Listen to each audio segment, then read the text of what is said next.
अस्सलाम वालेकुम। आज की रेसिपी थोड़ी डिफरेंट है, थोड़ी यूनिक है और बहुत ज़्यादा मज़ेदार है क्योंकि आज हम बना रहे हैं नमकीन आलू मटर वाली सवैयाँ।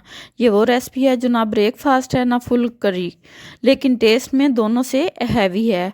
हर बाइट में सॉफ्ट आलू, फ्रेश मटर और मिसालों का परफेक्ट बैलेंस मिलेगा। अगर आप रोज़ रोज़ खाने से बोर हो चुके हैं और कुछ क्विक, इजी और ज़बरदस्त बनाना चाहते हैं तो ये रेसिपी आपके लिए है। वीडियो को लास्ट तक देखिएगा ताकि रेसिपी का कोई भी पार्ट आपसे मिस ना हो। अगर आप चैनल पर न्यू हैं तो प्लीज़ चैनल को सब्सक्राइब करना नहीं भूलें। सबसे पहले मैंने एक पैकेट कट सेवइयाँ ली हैं, उन्हें बाउल में ऐड करके मेजर कर लिया ताकि हमें पानी का अंदाज़ा सही हो जाए। एक अदद मैंने आलू लिया है, उसे छील के मैंने फिंगर शेप में कट कर लिया है। 1 कप मटर लिए हैं, 1 अदद चॉप किया हुआ प्याज, 1 अदद चॉप किया हुआ टमाटर और 1 चम्मच लहसुन अदरक का पेस्ट। तो चलें अब हम आज की रेसिपी स्टार्ट करते हैं। पैन में 1 चम्मच ऑयल लिया है। ज़्यादा ऑयल बिल्कुल यूज़ नहीं करना क्योंकि हमें हैवी नहीं बल्कि लाइट हेल्दी नमकीन सेवइयाँ चाहिए। जैसे ही ऑयल गर्म होता है इसमें ऐड कर दी सेवइयाँ और मीडियम टू लो फ्लेम पर 5 से 7 मिनट तक फ्राई करेंगे। इस स्टेज पर बहुत ज़रूरी है कि सेवइयाँ कंटिन्यूसली स्टायर करते रहें ताकि कोई भी सेवइयाँ जले नहीं। और जब सबका कलर चेंज हो जाए तो सेवइयों को हम अलहदा बाउल में निकाल लेंगे। अब उसी पैन में 1 चम्मच और ऑयल ऐड करेंगे और उसमें 1 टेबलस्पून ज़ीरा ऐड करेंगे। ज़ीरा जब क्रैकल होता है तो पूरी डिश की बेस स्मेल और फ्लेवर रेडी करता है। इसके बाद मैंने ऐड किया 1 टेबलस्पून अदरक लहसुन का पेस्ट जो सेवइयों को एक बहुत ही ज़बरदस्त देसी टेस्ट देता है और डाइजेशन के लिए बहुत अच्छा होता है। अब इसमें ऐड करेंगे प्याज और टमाटर और इनको फ्राई करेंगे। टमाटर यहाँ ग्रेवी को बैलेंस करता है और सेवइयों को ड्राई होने से बचाता है। जैसे ये फ्राई हो जाएं तो हम इसमें ऐड करेंगे बेसिक मसाले, 1 टेबलस्पून हल्दी, 1 टेबलस्पून नमक और 1 टेबलस्पून लाल मिर्च और इनको फ्राई करेंगे ताकि इनका रा टेस्ट ख़त्म हो जाए और ये ग्रेवी में अच्छे से एडजस्ट हो जाएँ। मसाले फ्राई होने के बाद जैसे ही ऑयल सेपरेट होता है तो अब हम इस स्टेज पे ऐड करेंगे 1 कप मटर। मटर को अच्छे से मिक्स करेंगे ताकि तमाम मसाले में वेल कंबाइन हो जाएं। मटर मिक्स करने के बाद अब हम इसमें ऐड करेंगे 2 टेबलस्पून चिल्ली सॉस जो कि सेवइयों के टेस्ट को और बेस्ट बना देगा।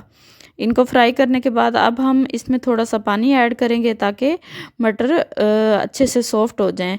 5 मिनट के लिए अगेन पकाएंगे लो फ्लेम पे। साथ ही हम ऐड कर देंगे आलू। आलू को भी हमने मिक्स करने के बाद कवर कर देना है पैन को और 5 मिनट के लिए इनको लो फ्लेम पे पकाना है ताकि आलू और मटर दोनों सॉफ्ट हो जाएं। 5 मिनट बाद आप देख सकते हैं कि आलू मटर अच्छी तरह गल चुके हैं और ग्रेवी की शक्ल बनना शुरू हो गई है। अब यही वो स्टेज है जहां रेसिपी का असल जायका निखर कर सामने आता है। इस मौके पर मैंने इसमें ऐड की 1 कटोरी फ्रेश क्रीम। क्रीम ऐड करने से इसका टेक्सचर बहुत ज़्यादा स्मूथ और रिच क्रीमी हो जाता है और सेवइयाँ होटल स्टाइल लगने लगती हैं। क्रीम डालने के बाद अच्छी तरह मिक्स करेंगे ताकि ग्रेवी में यकसा हो जाए और उसके बाद हम इसमें ऐड करेंगे 2 बाउल पानी और हमें एक बैलेंस ग्रेवी चाहिए होती है, ज़्यादा गाढ़ी और ना ही ज़्यादा पतली। पानी शामिल करने के बाद मैंने पैन को ढक दिया और हल्की आंच पर पकने के लिए छोड़ दिया। जैसे ही पानी बॉयल होना शुरू हुआ तो मैंने इसमें ऐड की फ्राई की हुई सेवइयाँ।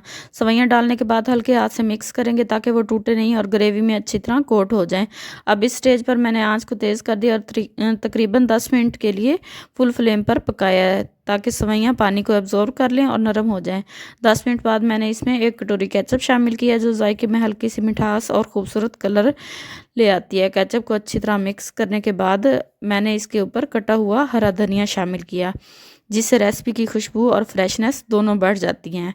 आप देख सकते हैं कि 80% पानी जज्ब हो चुका है। तो अब आखिरी स्टेज पर आती है। इस वक्त मैंने सेवइयों को 10 मिनट के लिए हल्की आंच पर दम दे दिया ताकि तमाम फ्लेवर्स आपस में अच्छी तरह सेट हो जाएं और सेवइयाँ मज़ीद मज़ेदार, नरम और खुशबूदार बन जाएं। 10 मिनट बाद देखें हमारी नमकीन आलू मटर सेवइयाँ रेडी हैं, खुशबूदार और क्रीमी स्टाइल में। देखें आलू और मटर बिल्कुल परफेक्ट शेप में हैं, बिल्कुल मैश नहीं हुए। ये रेसिपी ना सिर्फ घर में आसानी से बनाई जा सकती है बल्कि ख़ास ओकेजन या फैमिली के साथ भी बेस्ट कम्बिनेशन रहता है। बस इनको प्लेट में ट्रांसफ़र करें और केचप के साथ इंजॉय करें। अगर आपको आज की ये रेसिपी पसंद आई है तो वीडियो को लाइक करें, शेयर करें और चैनल को सब्सक्राइब करना मत भूलें। मिलते हैं नेक्स्ट मज़ेदार रेसिपी के साथ। दुआओं में याद रखिएगा, अपना बहुत ज़्यादा ख्याल रखिएगा। तब तक दीजिए इजाज़त। अल्लाह हाफिज़।